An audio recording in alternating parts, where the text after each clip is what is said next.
Assalamualaikum, salam jumpa kembali teman-teman fotografi mania Nusantara. Dimanapun Anda berada, semoga dalam keadaan sehat walafiat. Oke, kembali lagi di channel kita bersama Gugun Manual. Oke teman-teman, dalam kesempatan kali ini kita mendapati servisan ini dari kota, dari kota Dewata. Wah, dari kota Dewata nih, dari Bali teman-teman, yaitu satu buah lensa Caljes Planar 45 mili f2, yang dimana lensa ini sudah mengalami fogging di optik bagian tengah. Nah ini teman-teman bisa melihat, nah ini ada foggingnya ya, jadi ini sudah berkabut teman-teman. Oke, jadi hasil daripada lensa ini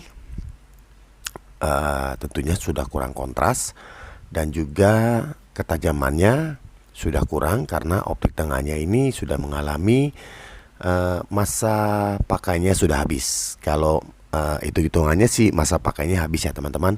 Jadi dia mengalami fogging seperti lensa-lensa Canon FDN, terus ada lagi lensa Yashica ML, terus ada Pentax.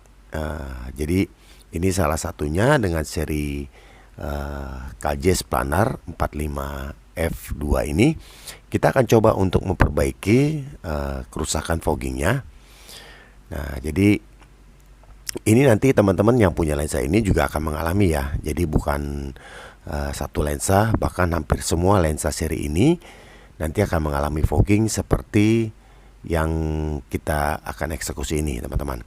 Oke teman-teman Nusantara, sebelum lanjut kita eksekusi lebih jauh untuk lensa Caljes Planar 45 mili f2 ini dengan mounting ini kontak teman-teman. Jadi biasanya pakai kontak T2 kameranya ini. Jadi kameranya ini autofocusnya ada di motornya ada di bodi ya teman-teman. Jadi seperti Nikon AFD. Nah seperti itu.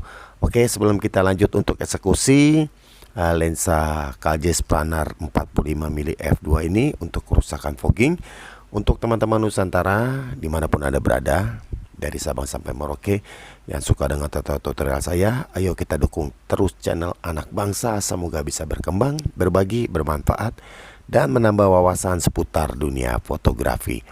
Dan tentunya dukungnya itu dengan gampang banget sih teman-teman. Tinggal subscribe, like, komen, dan share agar tidak ketinggalan update-update baru dari kita yang tentunya tidak kalah menarik dari sebelumnya. Dan juga agar tim editing, tim eksekusi, dan tim eksekutor terus bersemangat membuatkan tutorial-tutorial untuk teman-teman Nusantara sampai dari Sabang sampai Merauke, tentunya dengan pengetahuan-pengetahuan yang baru, terus keseruan-keseruannya, dan juga informasi-informasi seputar dunia fotografi. Oke teman-teman, dan jangan lupa diaktifkan tombol notifikasinya agar terus ikuti perkembangan-perkembangan dari kita. Jangan kemana-mana, ikuti keseruannya. Check it out.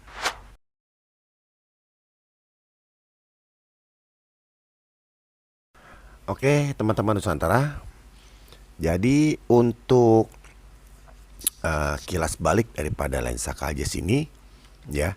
Jadi dari sekian banyak lensa Zeiss yang beredar, ini adalah salah satu lensa Zeiss yang saya tangani dengan kerusakan fogging seperti tadi ya teman-teman. Dan ini lensanya sudah kita copot, dan ini teman-teman bisa melihat ini optiknya yang fogging. Nah ini dia nih. Jadi ini ada di tengah-tengah ya teman-teman. Nanti ini kita akan kupas tuntas lagi nanti untuk mengetahui elemen yang mana yang terkena fogging. Nah ini kita sudah copotin teman-teman. Nah ini dia optik yang terkena foggingnya teman-teman. Ayo kita lihat terlebih dahulu untuk memperjelas optiknya. Ini yang paling belakangnya teman-teman, ini bagus. Nah ini dia di belakang optik yang tadi, tuh dia buat teman-teman. Nah ini sangat terlihat sekali ya foggingnya.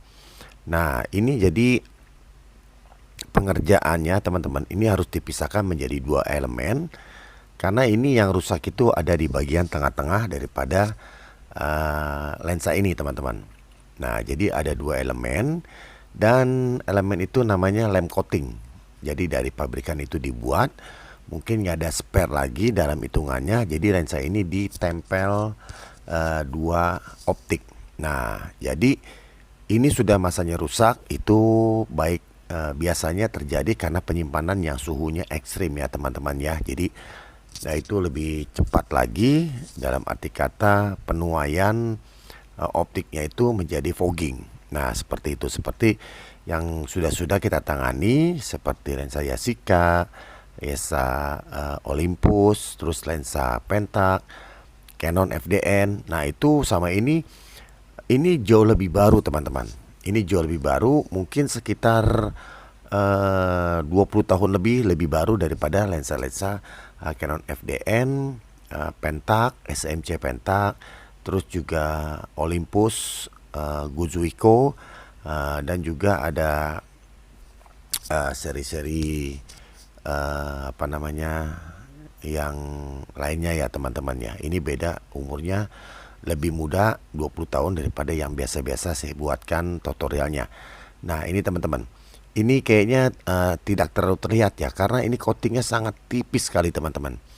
Yang lem coating ini sangat tipis. Ini saya coba kasih melihat ke teman-teman, tapi saya lihat sendiri ini kayaknya tidak terlalu terlihat. Dan ini harus melalui lampu yang seperti tadi kita sorotkan ke lampu, baru ini akan ketahuan yang sudah diperbaiki dan yang belum kita perbaiki. Nah oke nih teman-teman. Nah kalau seperti ini baru kelihatan ya teman-teman ya. Nah ini ada sebelah kanan dari teman-teman ini yang sudah dibersihkan, dan yang sebelah kiri ini belum dibersihkan. Nah ini terlihat sekali nih teman-teman. Nah itu dia ya, sebelah kanannya sudah dan sebelah kirinya belum. Nah ini masih 50%, yang sebelah kanannya sudah dibersihkan, yang sebelah kiri 50% lagi itu belum dibersihkan. Nanti kita akan bersihkan semua dan kita akan melihat hasil akhir dari perbaikan fogging untuk lensa Carl Zeiss Planar 45mm f2 ini. Nah oke teman-teman, ini langsung saja kita bersihkan semua dengan obat kimianya. Jadi untuk teman-teman Nusantara, nah ini jangan lakukan ini di rumah, karena ini dikerjakan oleh orang-orang yang cukup berprofesi dan cukup profesional ya teman-teman ya. Jadi jangan lakukan ini di rumah. Oke teman-teman, ini sudah bersih dan bersih sekali ya. Ini kabut-kabutnya juga sudah tidak ada. Ini belum melalui proses cleaning, baru kita melakukan proses pembersihan foggingnya saja. Dan untuk yang seperti ini teman-teman, jadi ini untuk optik-optik yang ada dua elemen, jadi ini tidak mengurangi ketajaman. Nah kalau misalkan tadi kan optiknya itu fogging ya teman-teman ya. Jadi setelah dibersihkan, nah teman-teman sendiri tentunya bisa membedakan kalau fogging itu hasilnya seperti apa, dan kalau sudah bersih itu seperti apa. Nah ini teman-teman bisa melihat nih, ini optiknya saya sudah rapatkan lagi sementara ya. Nah ini sudah tidak terlihat lagi foggingnya. Nah ini baru kita melakukan cleaning optik-optiknya sebelum kita masukin ke rumahnya yang tadi teman-teman. Nah jadi ini tidak mengurangi kualitas, bahkan ini mengembalikan kualitas optik yang sebelumnya. Jadi teman-teman kalau misalkan punya lensa ini dari awal beli bagus, celing, nah terus terkena fogging, nah ini dibuatkan celing lagi teman-teman. Nah jadi ini kembali seperti semula sebelum fogging. Nah seperti itu. Dan ini harus dilakukan oleh orang-orang yang berprofesional dan juga sangat berpengalaman. Nah karena apa? Karena dalam pembelahan optik yang dua ini teman-teman, ini sangat berisiko sekali gitu. Berisikonya itu karena ini melalui penuaian. Jadi harus dilakukan penuaian untuk optiknya, dan itu berisiko sangat besar, yaitu 50-50. Jadi kalau misalkan berhasil seperti ini bersih seperti baru lagi. Kalau misalkan nggak berhasil, ini hancur dan tidak bisa dipakai lagi dan cari kanibalannya itu sangatlah susah. Nah, seperti itu. Jadi kalau misalkan teman-teman coba di rumah seperti yang lainnya, jadi ada beberapa viewer saya yang mencoba untuk melakukan hal ini, pembersihan fogging dengan optik yang dua ya, yang dempet. Nah, itu banyak sekali yang mengalami kegagalan. Nah, jadi kalau menurut cerita nih teman-teman, kita cerita nih. Dulu waktu saya belum sampai pada tingkat seperti ini, sama. Dan itu saya juga mengalami hal yang sama, yaitu pecah, hancur.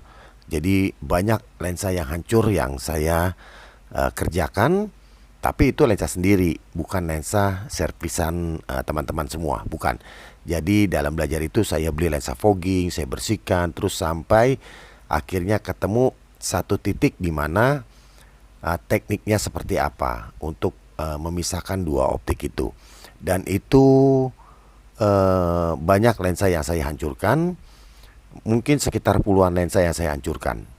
Nah, untuk mencapai satu keberhasilan. Jadi kegagalan dipelajari sampai berhasil. Nah, kalau misalkan teman-teman cuma punya satu lensa dan itu hancur, itu wajar. Kenapa? Karena saya puluhan lensa baru bisa berhasil saya memperbaiki lensa fogging yang optiknya dempet. Nah, seperti itu. Jadi tidak semudah yang teman-teman bayangkan. Oke, ini sudah selesai kita cleaning dan teman-teman bisa melihat foggingnya sudah tidak ada lagi. Wah, sekarang sudah celing ya teman-teman ya. Oke, jadi untuk teman-teman Nusantara yang mempunyai lensa seperti ini, jangan lakukan sendiri atau jangan perbaiki sendiri. Nah, kenapa? Sayang kalau misalkan ini hancur, ini tidaklah mudah untuk mendapatkan spare partnya. Jadi diberikan saja ke tenaga ahlinya yang sudah profesional di bidangnya. Oke teman-teman. Jadi lensa ini dari kota Dewata, yaitu dari Bali. Beliau itu sudah konfirmasi di kolom komentar dan kita sudah berikan alamatnya, sudah japri-japri ya. Jadi disempatkan diri untuk mampir ke workshop. Wah, itu dia tuh. Jadi mampir ke workshop dan memberikan lensa ini, dipercayakan untuk diperbaiki foggingnya. Dan kita akan usahakan sebaik mungkin dengan penuh hati-hati agar lensa ini kembali baik dan bisa dipakai lagi. Nah, oke teman-teman, ini dalam pemasangan kembali komponen-komponen yang tadi kita copotkan. Oke teman-teman Nusantara, jadi untuk lokasi kita ada di area Jakarta Pusat. Jadi untuk teman-teman Nusantara yang kebetulan ada di wilayah Jabodetabek bisa langsung merapat ke lokasi kita. Nanti alamatnya tepatnya kita bisa masuk di kolom komentar. Seperti itu. Dan untuk teman-teman yang kebetulan di luar Jabodetabek, seperti yang kita sedang tangani ini dari Bali, ini sampai ke workshop kita. Dan untuk teman-teman yang ada di luar Jabodetabek, nanti kita bisa konfirmasi chatting-chatting di kolom komentar. Nanti kita akan berikan alamatnya untuk sampai ke workshop kita. Langsung mampir silahkan, kirim-kirim juga silahkan teman-teman. Oke teman-teman Nusantara, jadi itu sedikit banyak cerita untuk lensa KJS Planar 45 mm f2 ini, yang dimana ini lensa sangat jarang orang punya karena lensa ini cukup mengocek biaya yang cukup tidak kecil, cukup besar lah biaya yang dikeluarkan untuk satu buah lensa ini. Nah, oke teman-teman, ini kita cek dulu jamur-jamurnya, ternyata sudah bagus semua. Nah, ini kita besarkan dulu diaframanya ya teman-teman. Nah, ini dia, ini sudah dirapikan semua dan optiknya juga sudah kembali bersinar lagi seperti sebelumnya. Jadi sudah oke banget, siap untuk hunting lagi teman-teman. Oke teman-teman Nusantara, terima kasih yang sudah mengikuti tutorial ini yang sederhana dari awal hingga akhir. Semoga tutorial ini menambah wawasan dan inspirasi baru. Sampai di sini, terima kasih dan wassalam.